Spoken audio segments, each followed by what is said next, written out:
alternativas.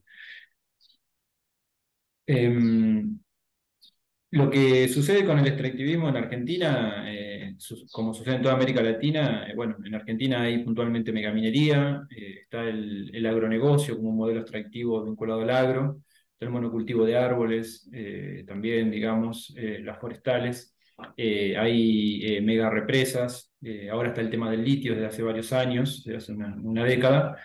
Y como sucede en toda América Latina, ¿por qué no, por qué cuestionamos el extractivismo? Cuestionamos el extractivismo porque es un modelo económico, político, social, histórico, que creemos muchos, como creo que también lo deben creer ustedes, estamos seguros de eso, que somete a nuestros pueblos a la dependencia, al atraso, a la pobreza, a padecer múltiples injusticias, ¿no?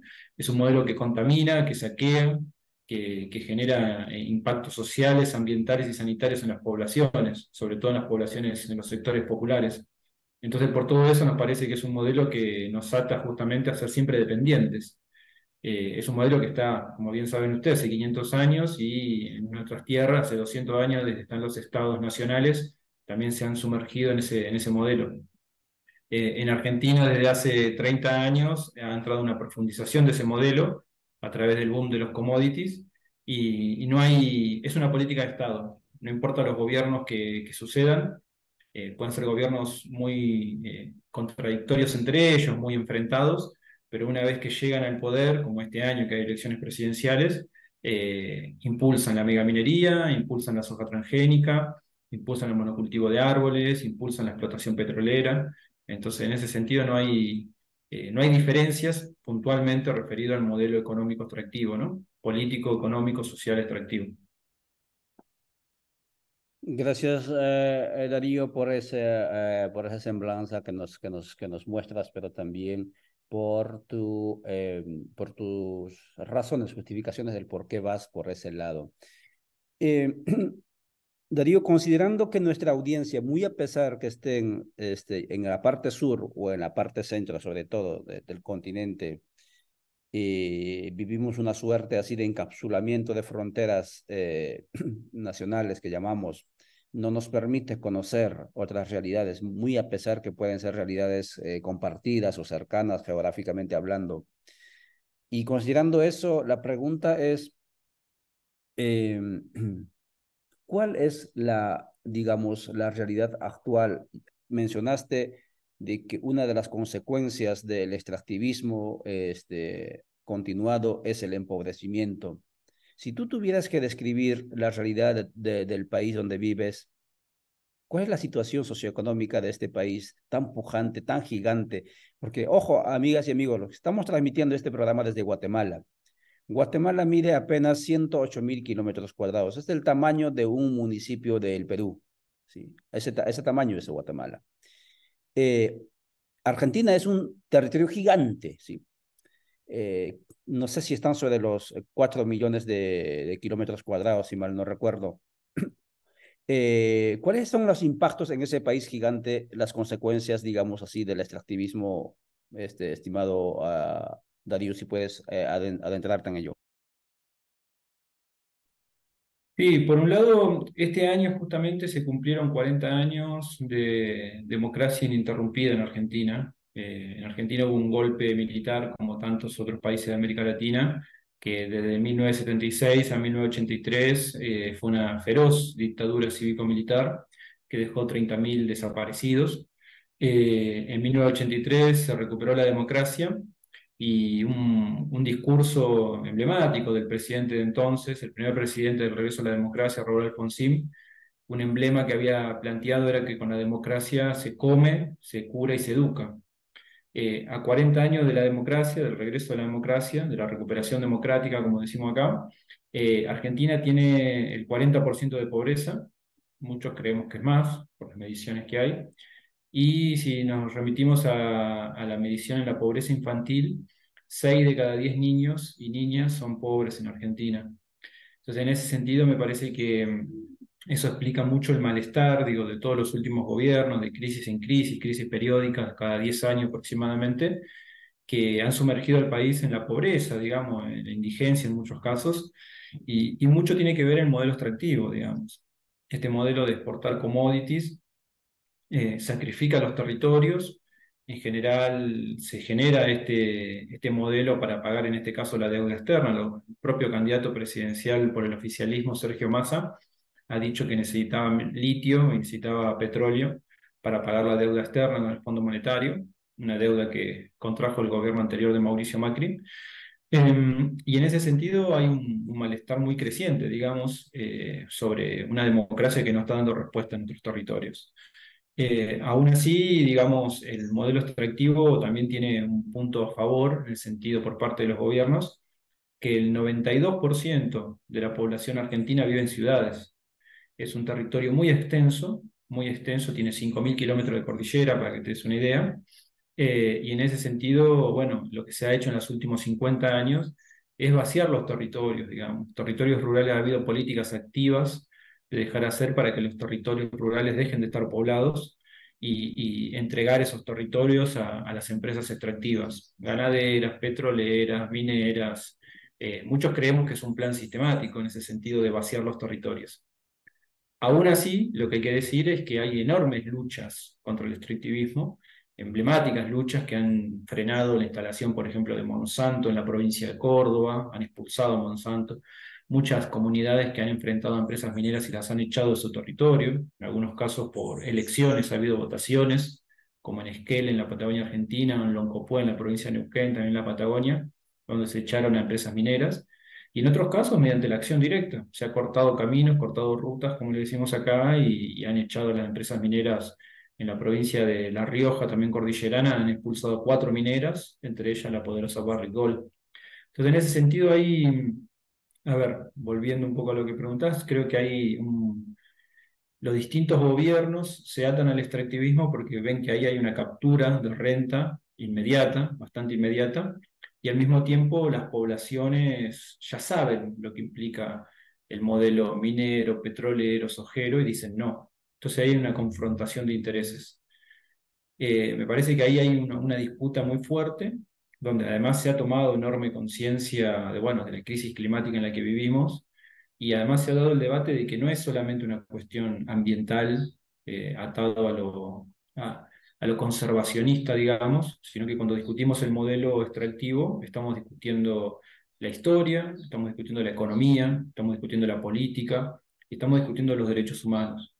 Entonces, en un país muy atado, donde los derechos humanos son una bandera popular, digamos, me parece que ahí hay una disputa muy importante y donde los pueblos indígenas y los campesinos son emblema en esa lucha, son una vanguardia, digamos, en esa lucha para otro modelo. Gracias, Darío Aranda, conversando con nosotros en este espacio de producción de Radio Victoria, La Voz de los Pueblos desde Guatemala, y también transmitiendo en otros canales, amigos, que nos permiten ingresar a esta hora. Son las 6:20 aquí en Centroamérica. En Argentina, donde está Darío, son las 9:20. Darío, había una beta que dejas allí. Muchísimas gracias por toda la información que nos dejas. Lo estamos registrando y seguramente a mucha gente que lo va a ver en diferido a través de YouTube, por ejemplo, le va a interesar. Planteabas esta cuestión de la resistencia por parte de los pueblos a los proyectos extractivos. Eh, esas luchas, no sé si puedes reflexionarnos allí, ¿es contra los proyectos extractivos o es contra a quién beneficia esta extracción? Por ejemplo, hay luchas en el caso de Guatemala, por ejemplo, antimineras, o contra las hidroeléctricas, pero el planteamiento, por ejemplo, es que si somos nosotros los que vamos a administrarlo o nos vamos a beneficiar, ¿no? Cuidando seguramente, porque viven en ese territorio el ecosistema, entonces vamos a trabajar con el tema de la hidroeléctrica, ¿no? Pero si no somos nosotros, entonces no entren. ¿Cuál es la tendencia por allí? No, no, la tendencia mayoritaria acá es que no se quiere esos modelos. No, no es importante, lo central no es quien captura la renta. En un momento, algunos sectores de izquierda partidaria habían planteado una definición. Aquí hubo un proceso hace 20 años muy importante en una crisis que hubo, donde distintas fábricas, donde distintas empresas que fueron a la quiebra, fueron recuperadas por sus trabajadores. O sea, sus trabajadores tomaron las plantas de producción y se llamó fábricas bajo control obrero, ¿no? Entonces, a partir de esa experiencia, algunos sectores de izquierda partidaria en un momento plantearon que la megaminería tiene que ser una megaminería bajo control obrero de las comunidades. Pero eso no prosperó para nada porque las comunidades no quieren megaminería, porque saben que es imposible una megaminería sustentable o que traiga algún beneficio a la población.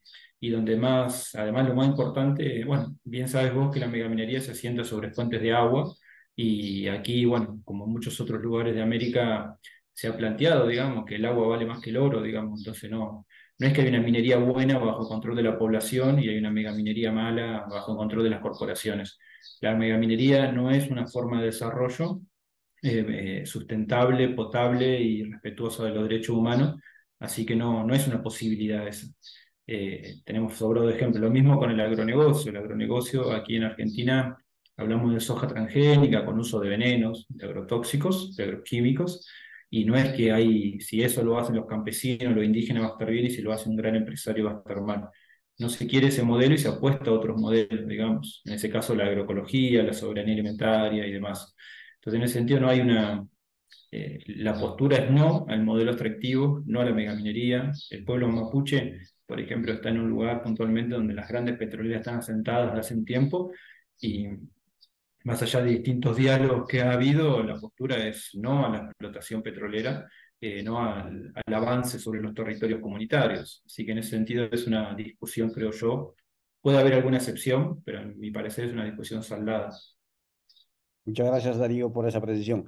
Y avanzando con nuestra entrevista, están en proceso electoral, me acabas de mencionarlo, para afuera por lo menos hay dos tendencias, ¿no? Aunque seguramente desde adentro no debe haber mucha diferencia, especialmente del tema que lo estás planteando, pero nos animamos a hacer la pregunta. ¿Cuál es, si acaso hay diferencia o el planteamiento de cada una de estas dos opciones políticas respecto a el extractivismo? Y adelante, por favor. No hay diferencias. A ver, Sergio Massa es el actual ministro de Economía, virtual presidente, digamos, de hace un año, porque el presidente actual, Alberto Fernández, se ha corrido de su lugar de poder y le ha cedido todo el poder en esta parte de la coalición, donde también está Cristina Fernández de Kirchner, a Sergio Massa. Sergio Massa ha dicho en un momento, por ejemplo, que la cordillera de los Andes hay que verla como una torta y que del lado de Chile la torta se está explotando y de nuestro lado falta mucho más explotarla. O sea, esa es la mirada extractivista que tiene, para resumirla. Y bueno, y Javier Milei, que es un candidato de ultraderecha, también ha dicho, ¿no?, que obviamente el modelo extractivo es una pata fundamental de su modelo. O sea, no hay discusión en cuanto al modelo extractivo. Ninguno de los candidatos, de hecho eran 5 candidatos a presidente, solo una candidata de la izquierda planteó no al extractivismo, los otros 4 cerraban filas, digamos, respecto al modelo petrolero, sojero, minero. De estos 2 que han quedado para el balotaje, que ahora segunda vuelta, que ahora el 19 de noviembre se define, en eso no hay diferencia.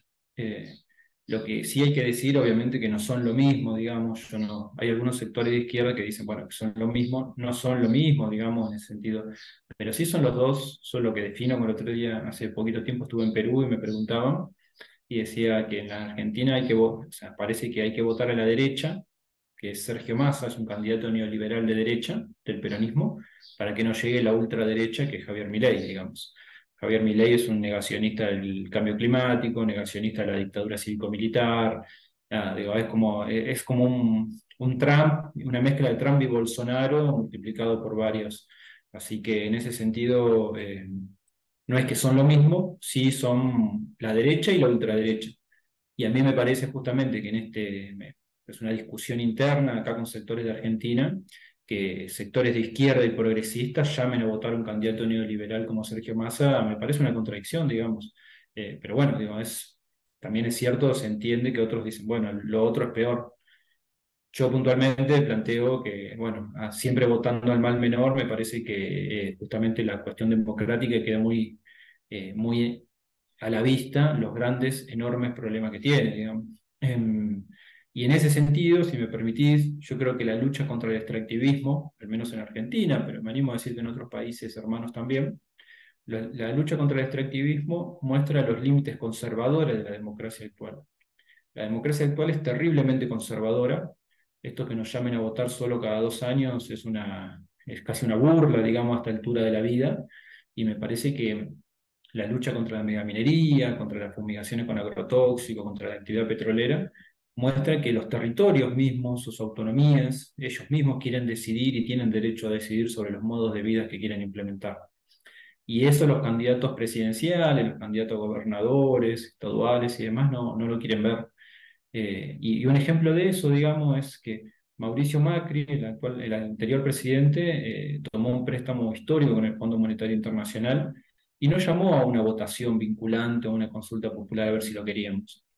Y este gobierno peronista, que en teoría está en las antípodas del macrismo, del anterior gobierno, renegoció ese acuerdo y tampoco nos llamó a votar. Ese es un claro ejemplo, digamos, de los límites conservadores de la democracia. Y no es que porque cuestionamos la democracia queremos la dictadura, claramente no, queremos la democracia verdadera, digamos. Pero aquí en Argentina, lamentablemente, estas discusiones, se discute de todo, por suerte, se discutió el aborto, en Argentina el aborto legal, seguro y gratuito es ley, por la lucha de las mujeres de hace muchos años, pero no se discute todo, los medios de comunicación, se discute el Poder Judicial, pero no se discute la democracia. Y en ese sentido me parece que no es casualidad que un candidato de ultraderecha como Javier Milei llegue, porque esta democracia está crujiendo, digamos, por estos lados. Gracias, Darío. Son 6:29. Dijimos a Darío media hora, ya nos hemos consumido, ya lo hemos utilizado a media hora, pero si nos permites un par de minutos más para responder la siguiente pregunta y cerramos nuestra transmisión. Estamos haciendo esta producción con la colaboración de las diferentes medios amigos, canales amigos. Voluntariamente trabajamos y saludos especialmente a los compañeros del sur, pero también los que van a verlo en diferido, los que van a mover este contenido en diferido. Eh, con lo último que planteabas, Darío, totalmente de acuerdo. La democracia en el fondo no es pro vida, es decir, no es en defensa de la vida, porque si eso fuese, las cuestiones trascendentales, elementales, como es este tema de matamos o no matamos nuestras fuentes de agua, destruimos o no nuestra casa, esos serían asuntos de consulta, de decisión colectiva, y no lo es, obviamente, totalmente de acuerdo. En ese sentido, Darío, los que hemos sido formados en la academia, seguramente también vas a compartir esta reflexión, hemos crecido con una ilusión, la ilusión de a mayor grado de escolaridad, mayor bienestar, mayor posibilidad de vivir cómodos. Pero al parecer, una constatación eso, de que eso es una falacia, no solamente a nivel laboral, sino también a nivel existencial. En 300 años, 400, 500 años de modernidad, lo hemos destrozado, nuestro sistema tierra, de la casa, lo que decimos los originales de nuestra casa, nuestras fuentes de agua están prácticamente en Guatemala, ¿sí? De los, 14 ríos más importantes que tenemos, tal vez 13 están completamente contaminados. De las cuatro lagunas lagos grandes que tenemos, los 4 están muertos, ¿sí? En esa situación estamos, amigos, y tal vez nosotros nos matamos hablando de cuestiones coyunturales sí importantes, pero estas cuestiones no lo hablamos y espero que estas cuestiones, lo ustedes que me están viendo al otro lado de la pantalla, lo puedan mover. Entonces, en ese sentido, Argentina para nosotros, lo que te decía, es un país, es una sociedad con altísimo grado de escolaridad. Eh, Hemos visto lumbreras, ¿no? Para el continente y para el mundo. Desde allí, pero también están en esta misma situación, que es la misma situación de, podríamos decir, de lucha, digamos, por la subsistencia, como porque en el fondo es eso, el tema de la lucha contra los megaproyectos extractivos es eso, la de la subsistencia de los pueblos. Estamos en esta misma situación como estarían, por ejemplo, estaban los pueblos de lo que se llama Bolivia. ¿A qué se debe esto? No, no es sinónimo de mayor grado de escolaridad, digamos, mayor conciencia del cuidado o de la comprensión, ¿no? De las fuentes, de los sustentos, del bienestar, o qué es lo que ocurre allí. Sí, es muy complejo, digamos, seguramente creo que hay múltiples factores, ¿no? La escolaridad es quizá uno o es sin duda uno, pero no es el único, digamos. Y también a qué llamamos escolaridad, digamos, que el cumplir la educación básica en Argentina, la educación primaria y secundaria es obligatoria, digamos, la universidad es pública, digamos, si bien no es gratuita porque, bueno, hay que poder ir, viajar, comprar libros y demás, pero no es arancelada, digamos, no hay que pagar para ir a la universidad, a diferencia de otros países de América Latina. Ese no es el único factor, digamos. Creo que, por un lado, me parece que el sistema, los sistemas educativos del propio sistema nos forman para el sistema, no nos forman para cuestionarlo en general. Hay fallas, muchas fallas por suerte, de que soy producto de la universidad pública, de la educación pública, y muchos compañeros y compañeras, digo, tienen esa mirada crítica de querer cambiar la sociedad. Pero en muchas otras universidades en general nos forman. Una vez en un movimiento, una organización social, estaba construyendo su propia escuela, hace muchos años, el año 2001, y me decían, nosotros queremos nuestra propia escuela porque nuestros hijos van a la escuela del sistema y el sistema los forma para reproducir su sistema, digamos. Y es lógico, me parece eso, es una forma, yo entiendo que es así también, digamos. Con esto no estoy englobando, claramente hay muchos docentes, trabajadores que nos forman críticamente y demás, pero me parece que en ese sentido no pasa solamente por la educación, o diría qué educación, digamos, vamos teniendo. Y en ese sentido me parece que Argentina no escapa a lo que sucede obviamente en otros países hermanos, de que yo siempre suelo decir es que muchos de nosotros, y en ese creo que los pueblos indígenas y los campesinos de vuelta hacen como punta, están pensando siempre en la próxima generación, digamos, ¿no? Cuando cuidan un bosque, una laguna, un río, una montaña, piensan en la próxima generación, en sus hijos y nietos, y me parece fundamental eso, se entiende en parte por qué el cuidado de la vida referido al territorio. Ahora, los políticos, la clase política, no está pensando en la próxima generación, piensa en la próxima elección, que dentro de 2 o dentro de 4 años. Entonces, por eso se agarra de la megaminería, del petróleo, de la soja transgénica, para obtener dividendos para su próxima campaña política. Entonces ahí hay un choque de intereses muy claro. Uno piensa de acá a 100 años y otro piensa de acá a 4 o de acá a 2, entre otros temas, ¿no? Digo, no es el único. Yo recuerdo hace muchos años, no sé si te acordás la imagen, de Hugo Chávez entregándole las venas abiertas de América Latina a Obama en una cumbre presidencial. Y yo decía, bueno, Hugo Chávez le tendría que haber entregado ese mismo libro a todos los presidentes latinoamericanos de entonces, porque el gran Eduardo Galeano, el uruguayo Eduardo Galeano, nos graficó hace ya 60 años, digamos, las venas abiertas de América Latina, de cómo es el sistema colonizador que nos tiene atrapado y que nos somete a la dependencia, a la pobreza, al atraso. Me parece que ese es un poco, creo que la clase dirigente, que es producto de nuestras sociedades también, está atravesado por el sistema, por el capitalismo. Ese es un término que habría que marcar mucho, ¿no? El extractivismo no viene de la nada, es un engranaje más, digamos, de este sistema capitalista, que lo único que somos periodistas y las palabras nos remitimos. El capitalismo, los gobernantes, los medios, grandes medios de comunicación, ¿qué hablan cuando hablan de las montañas y de los ríos? Hablan de recursos naturales. Son un recurso. El recurso se puede explotar, se puede agotar, se puede contaminar. En cambio, los pueblos indígenas, los campesinos, los sectores ambientales, al menos de estos lados, cuando hablan de la montaña, del río, del monte nativo, hablan de nuestra vida. Y esa sí es una concepción distinta, ¿no? Desde la academia se habla de bienes comunes, que yo adhiero, digo, ese término, pero me parece que los campesinos, los pueblos indígenas lo dicen más claramente, cuando hablan del territorio, hablan de nuestra vida.